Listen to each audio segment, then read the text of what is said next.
name is Emily Laurent Henderson, and I'm the Associate Curator, Indigenous Art and Culture at the McMichael Canadian Art Collection. The way I identify on my father's side, I'm a Curated woman, so I'm coming from the southwest coast of Greenland, where my father is, and then on my mother's side, seven-generation settler from Ontario. I always try to see from these different perspectives that I'm very lucky to be able to embody.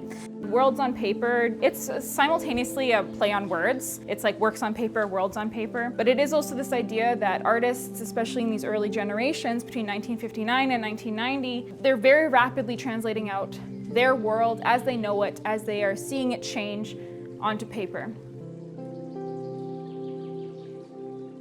The main thing that I would want people to take away from the show is a sense of relationship and connection to both the art and the artists. I've really focused heavily on artists' work that shows their memories or stories from their own life, or even depictions of their loved ones. And creating a sense of human connection, I think, is really, really important and very central part of this show.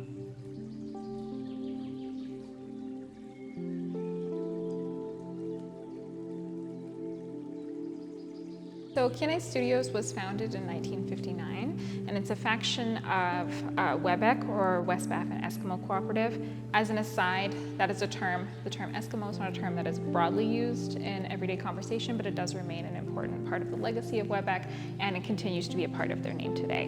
Formed in 1959, Kinngait Studios was a collaboration between Inuit artists and art experts and dealers from the South. The early studios focused on a graphic art making style that translated well into prints, and the works in this archive of 90,000 were intended to be produced as a first step in the printmaking process. And of these 90,000 works, only about just over 2,000 works were ever actually produced into prints during this time period. So this is a really special archive of the works that were produced in studio that didn't necessarily make it to market. And so we get to see an interesting process here where there are works that haven't made it through the many steps of the editorial process that would have been occurring at this time.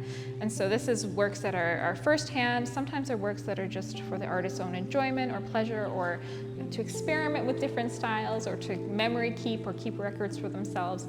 And so we get to see an interesting firsthand experience of what people were going through on a day-to-day basis. I hope that when Inuit see this show, they're able to see aspects of daily life that they recognize, either from their own lived experiences or from stories that may have been passed down to them about the way that maybe their grandmother would have prepared a skin or would have prepared a meal. And then for non-Inuit to see, I think, something that we don't often see in Inuit art, which is, or we don't expect from Inuit art in this era, which is people's daily personal lives.